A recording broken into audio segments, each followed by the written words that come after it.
Okay, I started making this video just to show off that you can mod a PS Classic to add more games on it, and that's really it. But after spending some more time with it, I realized there is so much more you can do with this thing. Things that I never even considered possible. So I want to walk you through all the cool things you can do with a modded PS Classic, because this thing is awesome once it's modded, especially since you can grab one of these really cheap nowadays. Okay, so remember the PS Classic?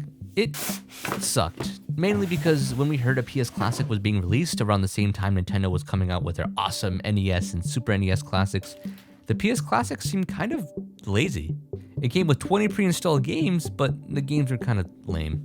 Where's Crash? Where's Spyro? Where's Gran Turismo? Where's the games that actually made the PS1 popular?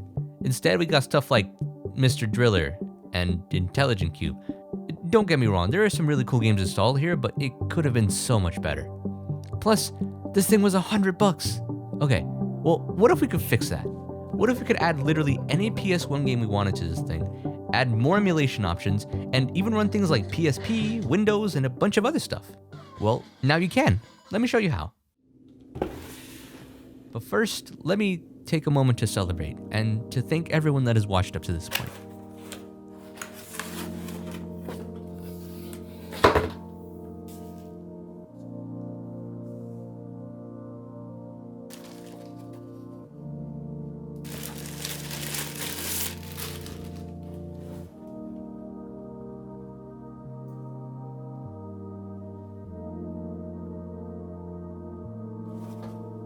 100,000 subscribers is not a small milestone, and I recognize that I would not be here today if not for the people that are watching right now. These past 2 years have changed my life in ways that I never even considered possible. And in spite of so many things changing, there are a lot of things that also stayed the same. Yeah, there might be 100,000 people watching me now, but I'm still just a guy in a room making videos on my desk. Like that's it.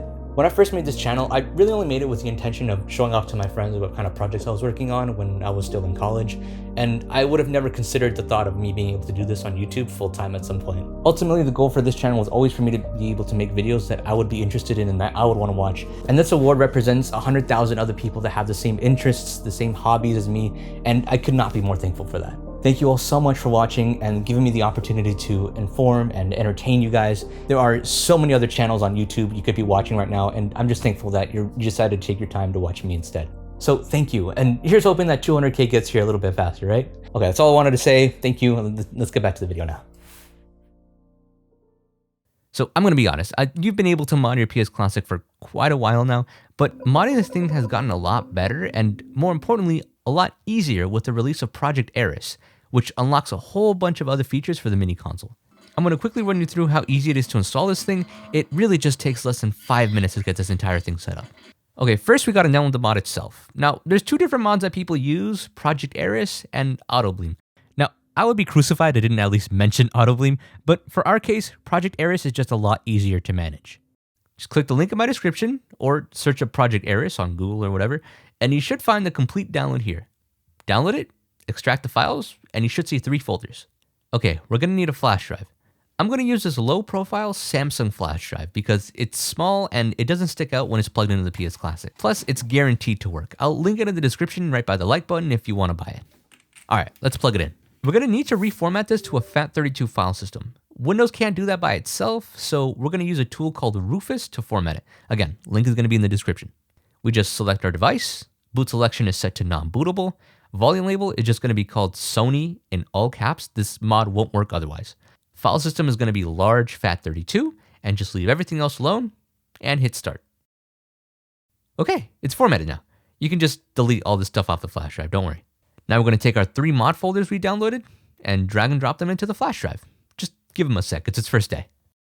Okay, the flash drive is ready. Let's plug it into the system and turn it on. At this point, you should see a new splash screen, which means it's just installing Project Eris and creating a backup of your system just in case something goes wrong. Just give it a few minutes. All right, now once we see this, the system should shut down automatically. Now, let's plug in that flash drive back into the computer. Make a new folder and just drag and drop all the stuff into the flash drive to this folder. It'll be good for safekeeping in case you mess something up. Okay, now we gotta reformat the drive one last time, but this time to NTFS.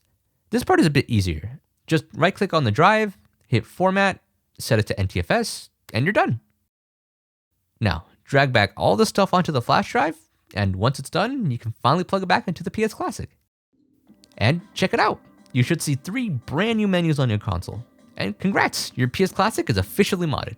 I know you guys see that Retroarch icon over there. We'll get to that soon, don't worry.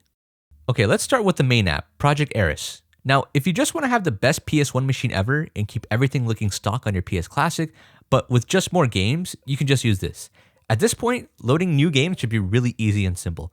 On your flash drive, you should see a folder called Transfer, open it, and drag and drop your legally obtained, physically owned PS1 ROMs. Then, when you plug it back into your PS Classic and open up Project Eris, your new PS1 game should pop up like normal. Here's me running Gran Turismo, which is one of the best games on the system in my opinion, and arguably should have been there from the start. And the original Crash, which, again, it's like, who was running the team over there when they were making this? Like, did no one bring up Crash? And that's it. It's really that easy to add more games to your PS Classic. And the best part is, you can absolutely load this thing up with PS1 games. I've seen people load up to 650 games on this thing, which, assuming you legally own all of them and stuff.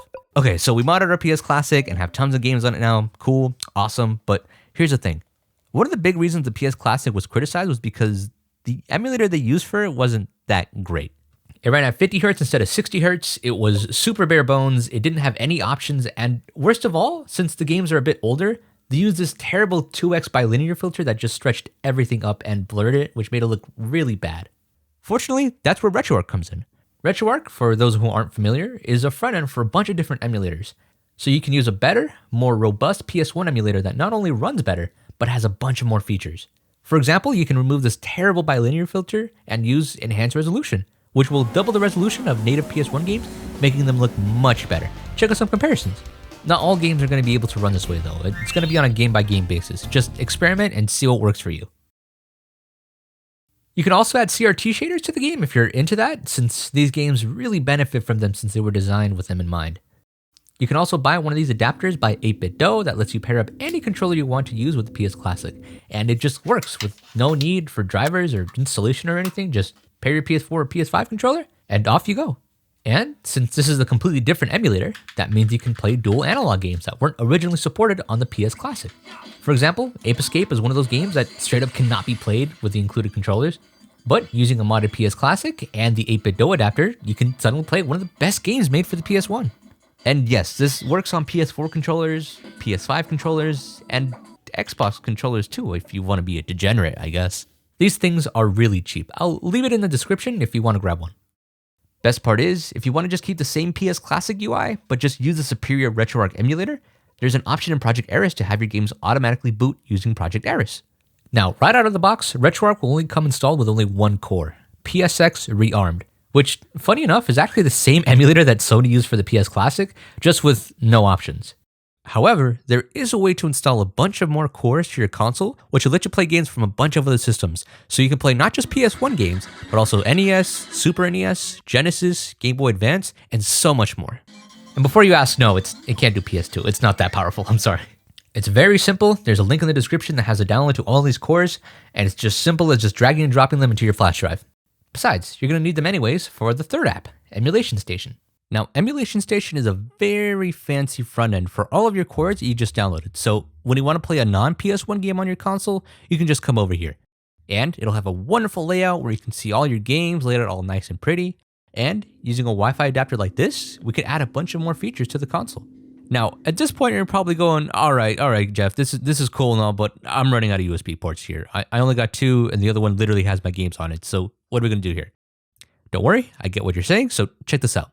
This is an OTG adapter, which acts exactly like a USB hub, but it taps into the PS Classic's power cable to be able to power it, giving you an extra 3 USB ports. So you can plug in your flash drive and Wi-Fi adapter in the back, and still have room for your 8BitDo adapters or your original controllers in the front. Oh, well, can't I just use a regular USB hub? Unfortunately, no. Sony power limited these ports to just 5 volts, so it really can't power anything, so buying an OTG adapter like this really comes in handy. Again, I'll leave this one in the description if you want one. Anyways, back to the Wi-Fi adapter. Yeah, with one of these hooked up, you can finally connect your PS Classic to the internet. That means you can SSH into your PS Classic now and drag and drop files over Wi-Fi, so you don't have to keep plugging in the flash drive to your computer every time you want to add something. Best part is, on your flash drive, there's already a games folder that already has the folders all laid out for you. You can just drag and drop your games in here, and Emulation Station should be able to see it and play it through Retroarch. And now that you're connected to Wi-Fi, you can use Emulation Station's built-in metadata scraper, which will fill out all the information for your games, including the box art, release dates, developer, and little descriptions of each game, making your Emulation Station look really sleek. It's kind of neat, right? Okay, let's talk mods. There are other standalone mods you can download to your PS Classic. Most notably are the standalone emulators. For example, Drastic is a Nintendo DS emulator, and it works phenomenally well on this thing. I haven't found a game that it can't run, upscaled, and at full speed. Plus, it looks and plays fantastic on the PS Classic. If you have one of these, I highly recommend you install Drastic on this. There's also PPSSPP, or for short, which is a PSP emulator. And while this does run some games comfortably at double internal resolution and at full speed, more than half of the games fail to run at full speed, even at native resolution. But the games that do work really nicely. Mostly the games that just came out in the early lifespan of the PSP. Games like Daxter is running at full speed at 2x resolution and runs and looks great. I may have forgotten to feed the plants, I'm afraid. And Metal Gear Solid looks fantastic on a monitor like this, also running at full speed. But some games, no matter what you do, will just not run at full speed, making for really unplayable experience. At the very least, the possibility is there though, and it just brings a few more games that are playable on your PS Classic compared to the 20 that were already pre-installed. Here are a list of games that have been deemed playable. The list is long enough that I feel like it justifies at least downloading it and giving it a try, but what do you think? Is there anything on here that would make you want to install PPSSPP on your PS Classic? There's also a bunch of different native ports for the PS Classic for old school games. Everything from Brutal Doom to Half-Life to Quake can run on here. And it could even run a full copy of Windows 3.1 with mouse and keyboard support and everything. I personally don't ever see myself using this, but apparently there are some people that miss these old games that would want to play them on here. Either way, it's more of a novelty thing, and it's just kind of neat seeing this run on something that it was never really designed to run on. So on its own, the PS Classic is honestly a big fat loss. It really feels like there was a lot of wasted potential here, even as just a throwback to the original PlayStation. It just feels unfaithful to the original console and all that it stood for back in the day. But you know how people used to buy a Raspberry Pi and then just load RetroPie on it and then just make a little mini retro console for cheap?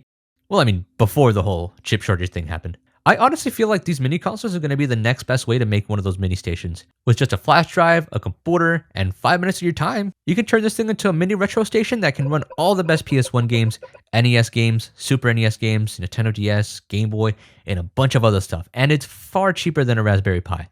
I'll leave eBay and Amazon links if you want to pick one up for yourself super cheap. All the mini consoles ever released are moddable in some sort of way too, like the NES Classic, SNES Classic, Genesis Classic. So I'm considering making videos on this too if you guys are interested. Let me know in the comments if that's something that you'd like to see. Anyways, check out the next big project that I have going on over here, and thank you for watching.